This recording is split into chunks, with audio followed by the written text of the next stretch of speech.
The wasteland has water, but it's not the kind you should drink. Sometimes these puddles, rivers, and reservoirs in Fallout hide something wrong. Some are filled with radiation that eats through skin and bone. Others are worse, poisoned by chemicals, decay, or what people left behind before the bombs fell. Radiation isn't the only reason the water kills.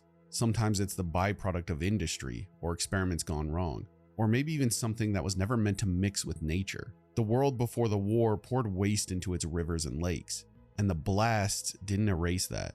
They trapped it. When the shock waves faded, what was left in the soil bled into the streams. This was sludge, chemicals, toxins, and broken systems still running centuries later. In Fallout, the most dangerous waters aren't always glowing green or buzzing with rads. Some are just quiet pools that look normal until you get too close. Some bubble from deep reactors, some still run through old factories, and others sit inside craters where the land itself collapsed. These waters aren't just contaminated, they're changed. Across the series, you can find rivers turned to syrup, ponds that dissolve metal, and coolant pools so radioactive that a single sip means death. Every one of them has a story, and every one of them was probably touched by some part of humanity. If you guys enjoy Fallout, then you're definitely in the right place. We have a lot on the channel and a lot more to come, so consider subbing. Enjoy the vid, guys.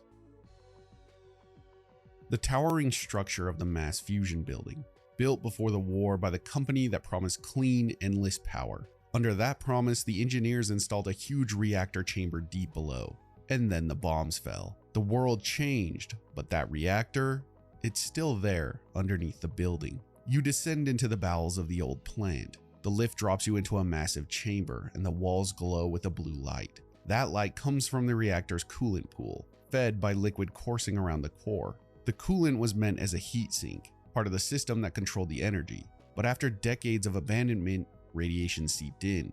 The technology aged and safety failed. The pool sat there, absorbing neutrons, gammas, stray particles, and when you arrive, you're told the liquid is deadly. But I think deadly is underselling it a bit. Drinking from this source will deliver 100,000 rads and instant death. This might be the most poisonous substance in all of Fallout.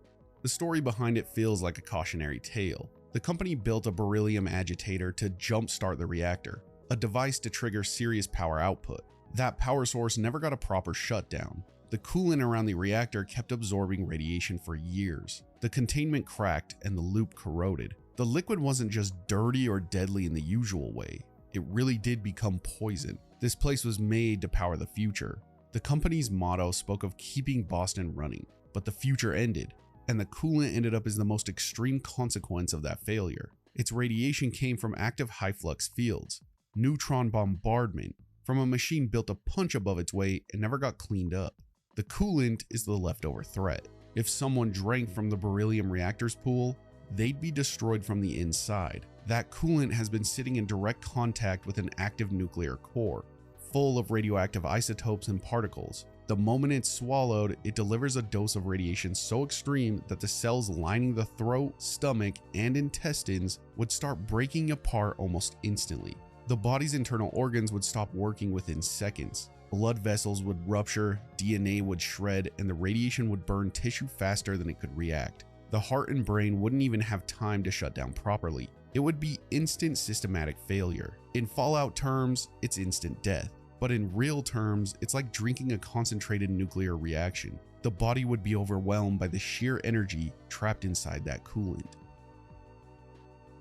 You hike into Toxic Valley, a place where the ground is coated in gray dust and the air has a bitter taste. Before the war, factories and foundries filled this stretch of Appalachia with smoke and runoff. When the bombs hit, everything poisonous in the soil and air sank deeper, sealing the valley in its own pollution. This is what happens when decades of industry meets atomic fire. Every stream, puddle, and patch of mud here tells the same story, the history of what was done to the land. The Grafton steel plant bled toxins into the rivers, and the fallout later fused with those wastes. The valley became a basin of contamination, and the wildlife that still lives here has adapted to survive in it. But the cost is clear in the way they look. Here, you'll find a pond beside a ruined house. This place is called the Toxic Pond. Runoff from the steel mills drained into it, coating the bottom with waste and heavy metals. When radiation flooded the region, those chemicals reacted again and turned the pool chemically active. The wrecked house looks like it's sinking into the pond. The windows are gone, the roof slants toward the water, and the wood has been eaten through by rust-colored mold.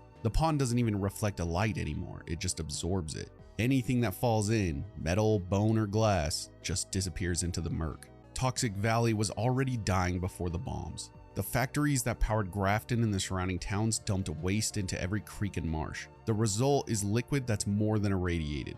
This valley's runoff is distinct because its contamination wasn't born from the same disaster that a lot of the other sites were. This is the result of years of neglect, made worse by nuclear war. Every puddle and pond is part of the same chain of decay. You arrive at a lake in the Commonwealth.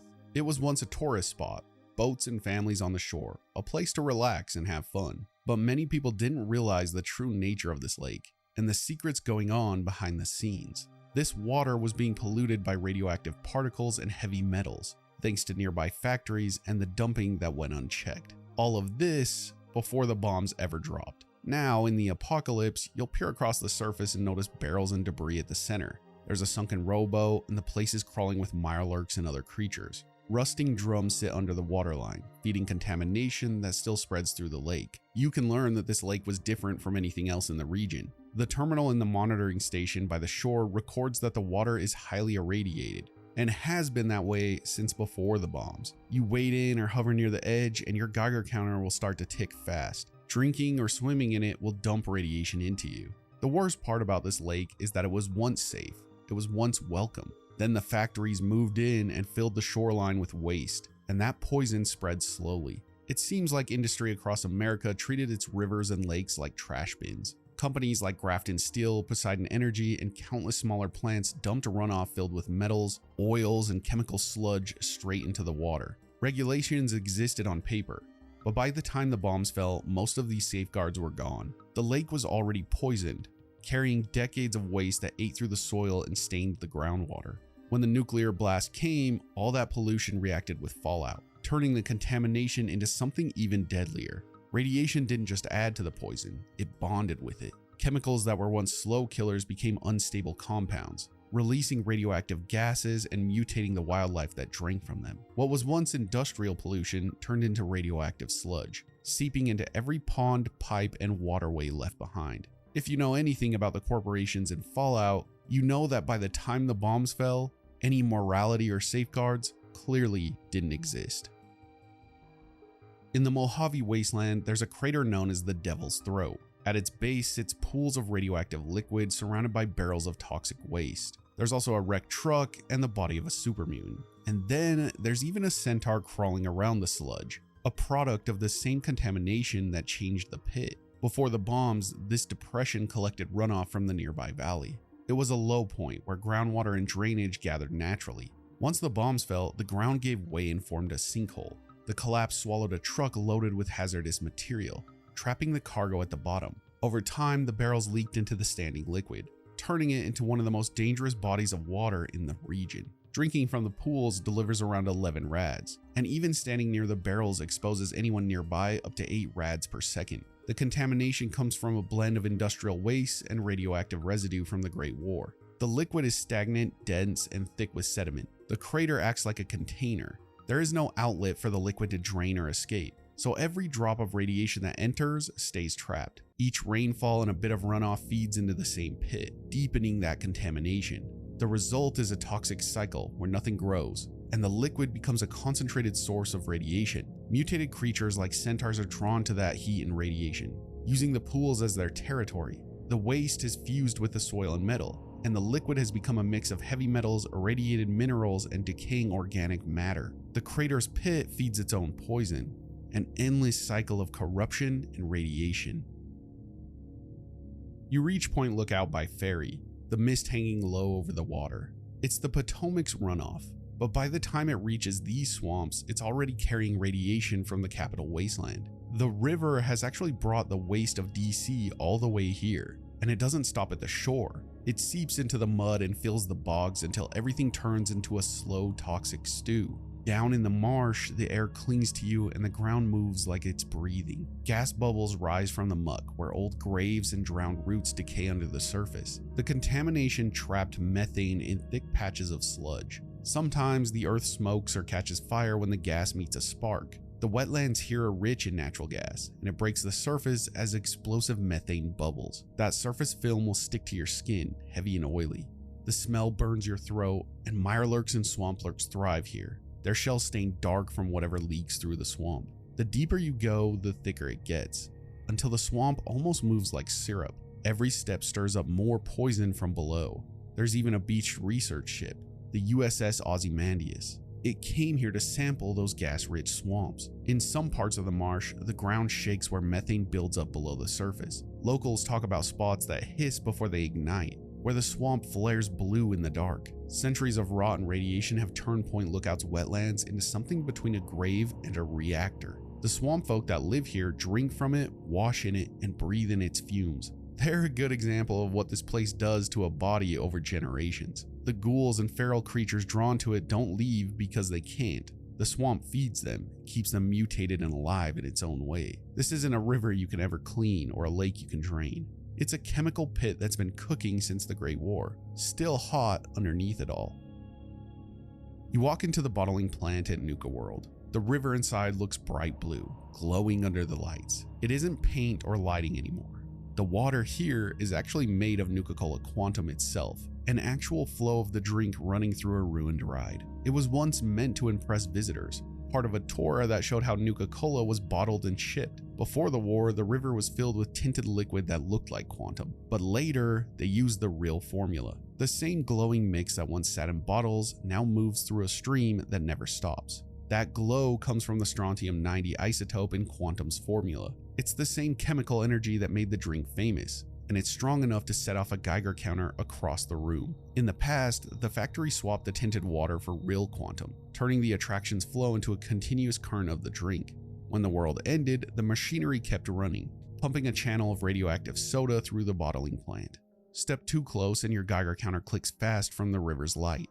Equipment left by the bank is crusted with sugary residue from the irradiated mixture. The plant's lines still move the drink through the Tor and bottling channels, but nobody's maintaining it. The flow still runs after 2 centuries, and there's no one here to control it. Over time, the current changed everything it touched. The radiation mixed with the soda's chemicals, turning it into a bath that changes anything that lives inside it. The creatures that live here, the Nuka-Lurks, they've adapted to the quantum-soaked liquid. Their shells carry the same blue shine.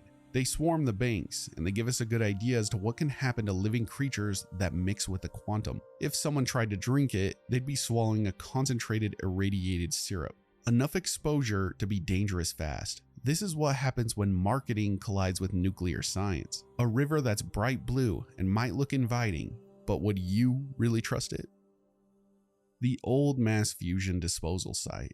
A stretch of land that once handled the company's waste. Before the war, this is where the coolants and sludge were dumped. Everything the reactors couldn't burn off or recycle. The company sealed barrels in the dirt and left them to sink under their own weight. Decades later, the buried drums broke open underground. What leaked out turned the ground into something that breathes gas. 2 small ponds sit where the earth finally gave way. The water there glows faint green under the light, bubbling where pressure pushes through the mud. The smell of chemicals is sharp, the air buzzing with radiation. If you stand too long near the edge, your Geiger counter screams. The lake behind the camp still looks clean, but the ponds up front are poison, deadly enough to cook anything that drinks from them. Gas builds beneath the surface and slips out through cracks in the mud. The pools vent bursts of steam, and the gas can flash if a spark hits it. The barrels that remain on land don't leak yet, but you can see the corrosion creeping across their metal. A truck sits between the ponds, its cargo of waste locked in place, waiting for the same fate as the rest. Now the site is home to super mutants, who move through the radiation like it's nothing.